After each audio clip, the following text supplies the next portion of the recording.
Hey, what's going on, guys? Cody Sperber, the Clever Investor here, and I got something super exciting for you lined up here today. I got a special guest in Clever Studios. Dan Fleyshman is in the house, and I really appreciate you spending the next few minutes with us because this guy is probably the most interesting entrepreneur I've ever met in my entire life. This guy is so super connected. I just had him speak at Clever Summit. The crowd was literally astonished by his conversation and what he did at the event, and we're going to talk a little bit about it here today.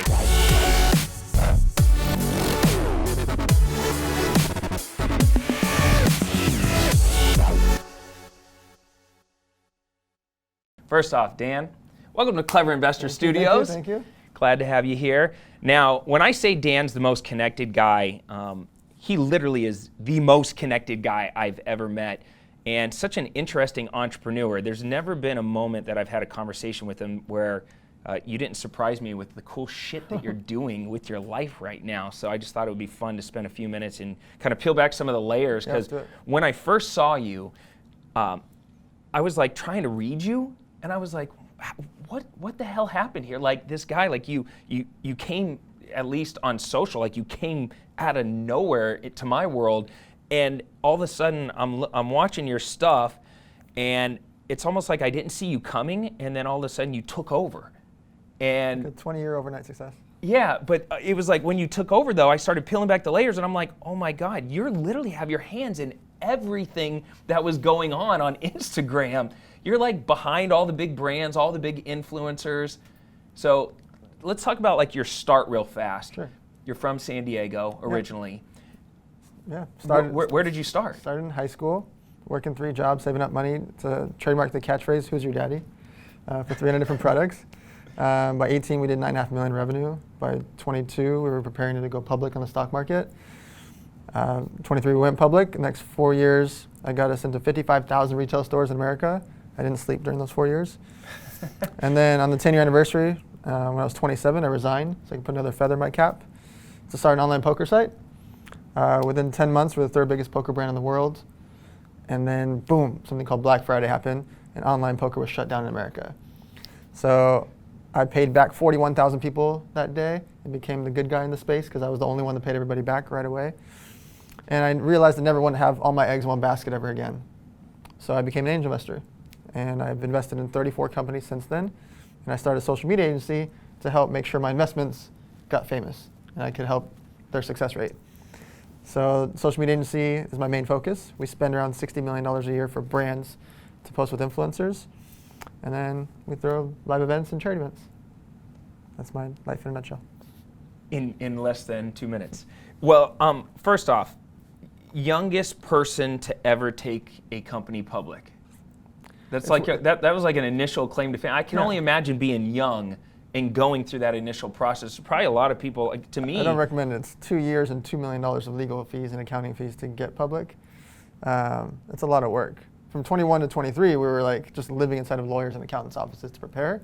But once you do, it's amazing because now you have liquidity. Now you've got thousands of people that are investors and shareholders. They're off preaching and telling your story off to everybody else and buying your product, and you're the best. You know, like when you're doing good. If you're doing Would you ever take another company public? I've been turning it down for a long time. I'm legitimately, like, in a week and a half, I'm going to New York because these investment bankers have been trying to get me to go public again for the last 10 months. For which company? For my company plus a CBD brand. Okay. Yeah. You know, We'll see. I don't know. We were upstairs in my office, and he looks down and he goes, "Oh, U-Wheels." And you know those little, hoverboards that you stand on and scoot around on? He goes, "Oh, U-Wheels." And I said, "Yeah, I bought a couple of them." And he goes, "Oh, that's my company." I said, "What are you talking about?" I talked about it at your event yesterday, so it was up on the screen. Yeah, well, I was backstage, so I didn't see that. And he's like, "Yeah, that's my company." And I'm like, dude, what don't I know about that you? That specific brand was mine. And you have something super cool. You Drifters. They came out today. Like, we went live a few hours ago. It's like this. You can it's literally a giant trike for adults that drifts. Yeah. It's like the coolest thing ever. I'm so definitely getting one. Yeah. All right. So talk about how you're transitioning. So first off, who's your daddy? It's such a random name. I don't know. Did Everybody you just come up with that? No, my partner back then used to say it on the football field and to girls and for fun. Like, people would react. Like whether you thought of it sexually, for comedy, or for sports, people just enjoyed the name. And so I decided to trademark it because nobody owned the trademark. And then we started selling T-shirts, and we were selling like 300 T-shirts. Well, 300 T-shirts times $15, that's $4,500. We were millionaires, like in high school. We were rich. So I realized that people cared. People liked what this was. So we went to a clothing convention, and the rest was history. Like everybody just wanted our brand. We wrote over $1 million in orders at our opening convention out of a little 20-foot booth, 17 years old, like not even legally allowed to sign contracts back then because you're 17. Like we were just like, people just loved the name. So if you're watching this right now and you're like, my idea is stupid, he literally ran with Who's Your Daddy? Yeah. And that got him up off the ground. Yeah. All right, so how did you transition though into working with influencers? Because you saw something very early on about the power of influencers and what they were going to be able to do for bigger brands and making sales online. So what I care about is eyeballs and attention, and social media influencers and what's called generic accounts. So a generic account is like @fitness or @female, which is just a generic name that if somebody's following @beauty or @fitness, you know what they like, right? You know what category. Well, I figured if there's a beauty influencer or a fitness influencer, you knew their followers like beauty or fitness. And so the eyeballs were so inexpensive. Buying a TV ad or a radio ad or a magazine ad or a billboard, these are $20, $30, $40 CPMs, cost per 1,000 views. On social media, it's like $1 to $2. So it's not a little bit of a difference. If it was like 50% difference, we'd all love it. If it was 100% difference, we'd all go crazy. We're talking about like 1,000%, 2,000% difference. It's insanity. Yeah. And you can see it today. Like if I want to sell that T-shirt or those sunglasses or that watch, I could post about it right this second and have a screenshot with views, impressions, likes, traffic, comments. I know everything. I can give you a report tomorrow. Yeah. Tomorrow. Where with TV, radio, billboard, et cetera, I got to wait 30 to 90 days just to get it in. And then to get a report back, I need to wait another 30, 60 days. It's like, not to say not to do those things, it's just social media also. And so I realized at the beginning, if I can buy millions and millions of impressions for thousands of dollars, not hundreds of thousands, for thousands of dollars, I'm going to do this at scale. Okay. How do I go and just get influencers on board for this? Because I'm envisioning somebody watching this day one. It's like I got this idea. How do I actually implement it? What was your thought process? Were you like, I'm just going to start hammering the phones, hitting up people up on DM? Like, yeah, there's a little box, and it looks like a little mailbox. You just slide in that DM, and then you message them, and then they respond because they want to make money or get free products. All of them do. So, but initially, to get it off the ground, was it you just testing messaging, seeing which one resonated with the influencers? Well, it was much easier back then because I had no competition. Now they get bombarded with stuff, and so I start off with 4 words that's either about payment or their free product. So they know right when they see that DM. If I don't know them or they don't know my staff, for example, I start off in the very first few words so that when they're sliding through and they have so many different messages coming in, it says paid post for beauty product. Like they know what it is before they click open. Most of the time people write like, hey Cody Sperber, blah blah blah blah blah blah. I want to like, and then you see hey Cody and you're like, it's just you get thousands of messages, you can't look. But if I wrote paid post for Cody, blah blah blah blah blah. It's actually brilliant. You know, right? It's like, where do I send your $300? Question mark. Yeah, like a Nigerian prince. Yeah. And so what happens is we were just really, really focused on getting as many people we can paid or get products right away, and then they would go brag for us. So what happens is if I have Anna Cherie, a fitness influencer, post a fitness product, let's say she's posting first form for Andy Frisella. Well, all the fitness influencers that follow her, they're also going to message her like, hey, how do I get a first form deal? How do I post about this product? Who did that for you? And then we start getting inbounds, right?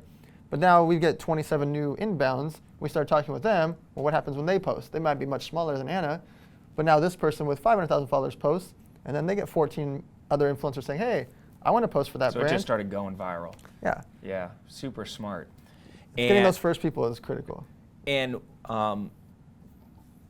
so you got heavy into the influencer space, and then I started watching you go out and teaching people and speaking on a lot of stages. And I told you yesterday, I said, dude, your speaking capabilities are like world class now from just like a year ago because you're heavily Practicing. going around and speaking on all these stages now. Did you have any stage fright when you first started?